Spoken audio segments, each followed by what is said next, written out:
I've got my hands on the Honor Magic V3, the newest foldable on the block, and in case you're on the edge about it, here's what you need to know. This thing is remarkably thin. I'm talking so thin that it doesn't even feel like a foldable smartphone. It's just 226 grams, and when you open it, it's 4.35 millimeters. So this makes for an experience that feels just like a regular smartphone, also with IPX8 water resistance support, but you're actually getting the benefit of a full-fledged foldable. Personally, I've never had a folding smartphone feel so good in the hand, and if it came down to which one out of all the ones in the market I'd recommend, it would most definitely be the Magic V3. And that's not where the argument ends. In fact, in its folded state, you get a 6.43-inch 120Hz OLED panel that basically rivals a regular smartphone. I love how this display can be used as normal, so if you never want to unfold the device, it's perfectly fine. Also, it gets plenty bright, up to a peak brightness of 5000 nits, but the real star is the inner AMOLED LTPO display clocking 7.92 inches at 120Hz with a peak brightness of 1800 nits. There's more to this display than great multimedia content though, like multitasking support.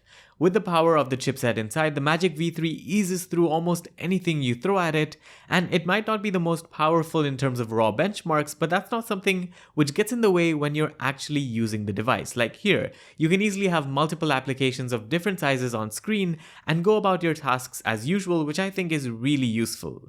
There's also a provision for a split screen view, and you can even use a pen on the inner display, although that's something I couldn't test because I didn't have the pen. While this sort of optimization for the bigger display is great, Honor's Magic OS isn't as straightforward to adapt to in my opinion, even though it does take a few cues from other popular operating systems, so things might seem familiar. After a few days though, when you've gotten a hang of the learning curve associated with Magic OS, you'll be fine. But if you're used to a particular skin for years, keep in mind that things will feel a bit out of place for the first few days. But at least you don't have to worry about a lack of support when it comes to applications, because all of Google's suite is supported on the Magic V3, alongside some very useful multitasking options to quickly traverse between applications, like being able to drag elements from one application to another, and some pretty nice AI features as well. Things like being able to transcribe in the Notes application is very cool and quite helpful for someone who attends a lot of meetings and has to keep a record of a lot of things.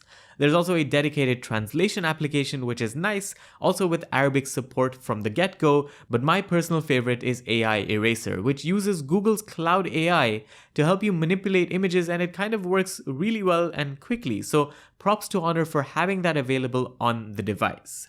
And as I go through each aspect of the Magic V3, it's difficult to really pinpoint the bad on it. Sure, the crease might not be to everyone's appetite, but that's part of a folding smartphone. The battery at 5150 mAh is also insane, lasting well into a heavy day's worth of use, with support for 66-watt wired and 50-watt wireless charging. But there's some places the Magic V3 can still improve. You see, with the Magic V2 from last year, Honor was almost there with the perfect foldable, barring the camera experience. This year, there is a big improvement to the camera, not just in terms of specifications, but also in terms of how the module looks. With this bump up, quite literally, I'm really impressed by the versatility of the camera. For example, you can take a regular 50 megapixel shot and it looks great, but the ultra-wides aren't bad either, barring shifts in color. And when you zoom in at 2x, the quality doesn't go for a toss, and the color balance is still alright.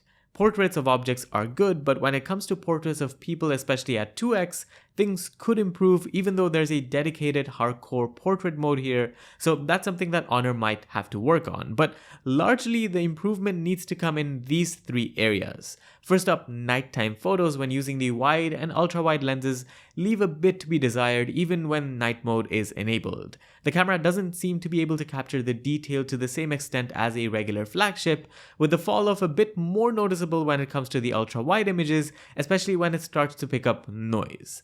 Number 2 is video recording, where I think there's ample work to be done when it comes to video smoothness, stability when you're walking around, and consistency across the lenses. And that's something that you see in this particular sample that I'm showing on screen.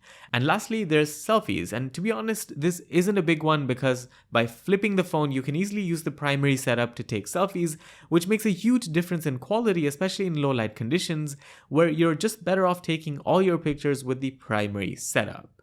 Okay, so that's the Honor Magic V3. For me, it's the closest a foldable smartphone has ever come to being perfect, and that's a big statement. I'm sure it's gonna get a lot of interest from the international audience with its global launch, and rightly so. Thanks for watching, and do let me know what you think about the device and this video down in the comments. This was Vaibhav, and I'll see you in the next one.